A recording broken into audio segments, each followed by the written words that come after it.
Hello friends, neighbors, John Lewis neighbor here. Welcome down the Nook. We're going to talk celebrity whiskey, but this is a series that I actually appreciate. We're going to talk about Nick Offerman Lagavulin edition and perhaps why he is pretty much my hero and whether I like this latest release. This is the fourth edition. So this is Nick Offerman Lagavulin edition. It's always 11 years, or they seem to be settling into that, I think, and then something different. This one is Caribbean rum finish, which I share this with a few other YouTubers who I've heard talk about this. A Caribbean rum finish is a hit and miss for me. I have some wild misses, but there's some good ones. So do I like Lagavulin 46% peated Scotch in Caribbean rum cask? Why don't you pour something? Come on back, we'll find out together. 3, 4.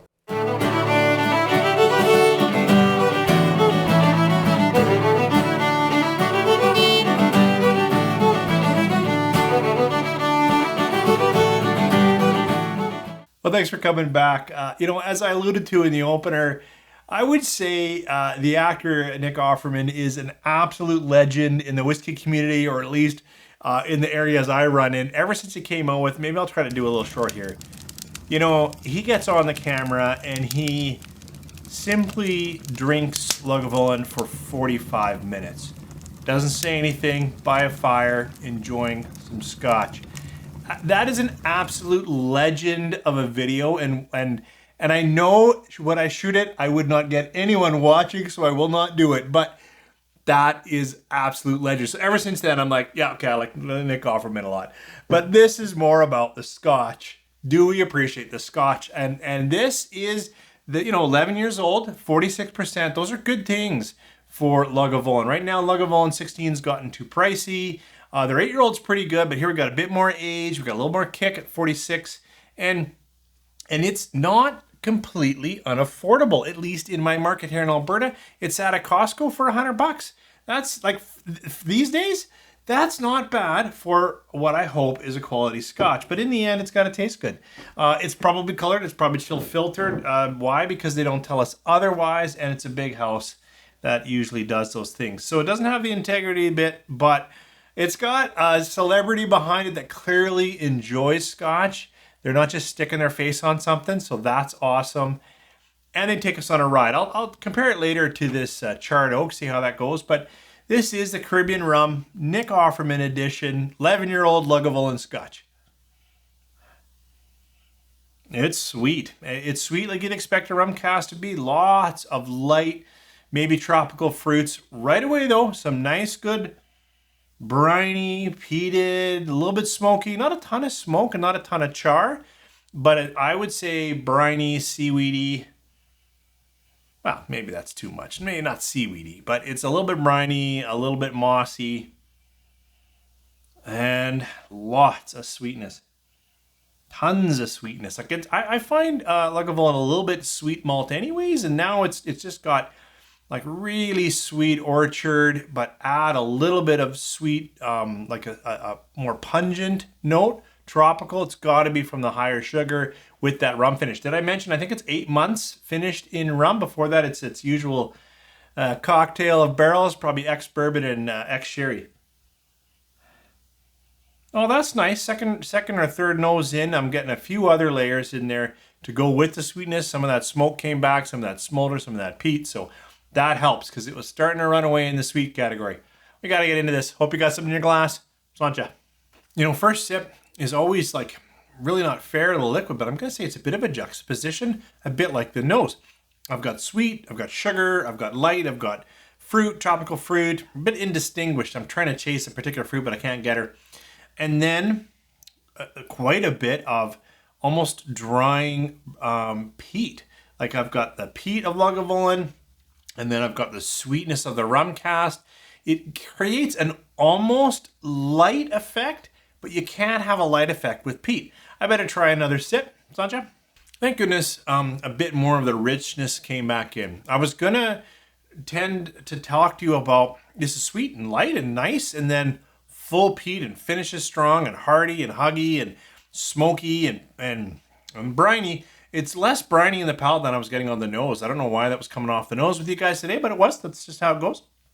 But now the second sip gives me a little more malt heart a little more character.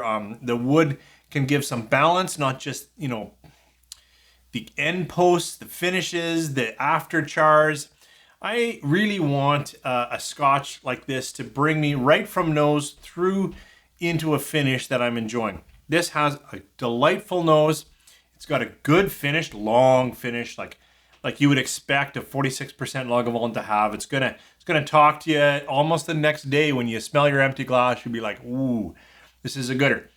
But the body took a while to come out. It's lighter, it's fruitier, it's fresher. If you like peated Scotch in summer, this is a Scotch dram. Now what's nice, there's a rum note in some Scotches if it's finished that I don't like. It's an almost artificial sweetener. It just runs in there for me from rum. I'm not a huge rum fan, and it just takes away from it. I don't get that here. Instead, I get a kicked up sweetness, a kicked up maybe tropical fruit, and then a lighter overall note. We'll see how it goes with the charred oak to see. Maybe I'll come back to with a rating after I've done a comparison sip. So the third edition is the Charred Oak Cask. And this one obviously emphasizing just that, how oak casks are charred. I believe it's STR cask they've used. What I don't know now, if I can't remember if it was finished in some ex-red wine and its usual ex-bourbon, or if it actually was matured in ex-red, like a portion was an ex-red wine, a portion was an ex-bourbon, and they blended it down. But the point of this is that at some point, maybe put in the comments below, they had some STR, red wine cask, and ex-bourbon cask. So they've really done like an extra oak and extra char.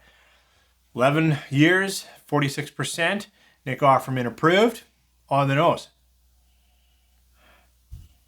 Oh, it's interesting that the first note, same smoke and peat characteristics, but is more lemon.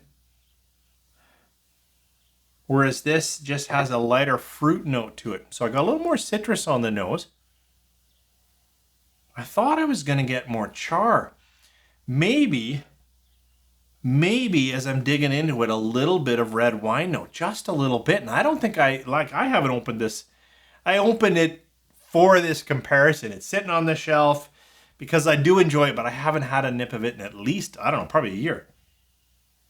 Well, let's try this on the palate. Sancha. My palate resonates with this much more. The late finish or early finish, late palate, I'm getting more char, more oak, more of that. And I tend to like charred oak. I like more oak in the conversation. It's there.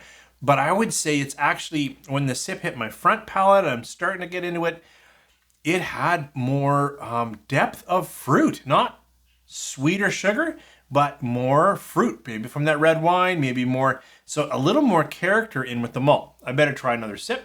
Sancha? Yeah, I like this charred oak more. It actually has more fruit, which gives it a sense of more flavor for me. It's got the same core malt. It's got more, it's spicier, perhaps from that char. It's a little hotter, a little spicier, a little more peppery, like actual peppery in my palate. So being harsher and pepperier and spicier might put some off. I'm going to have a quick sip of this and give you just wrap up final thoughts. Coming back to it, really locked it in for me.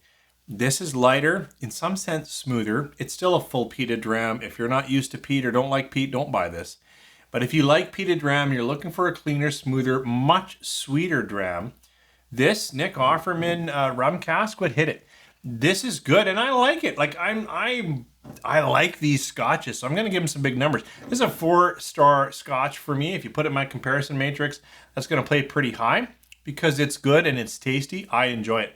This is 4.25. This is fruitier, richer, more flavor, but spicier and oakier. And if you don't like those things, that could put you off. Either one is Big Bold Peat, which I'm enjoying right now because I'm in the basement. I'm not a peat on the deck kind of guy. I'm more peat around a campfire or in freezing cold or it's sleeting or it's miserable and I just want a liquid to make me feel better.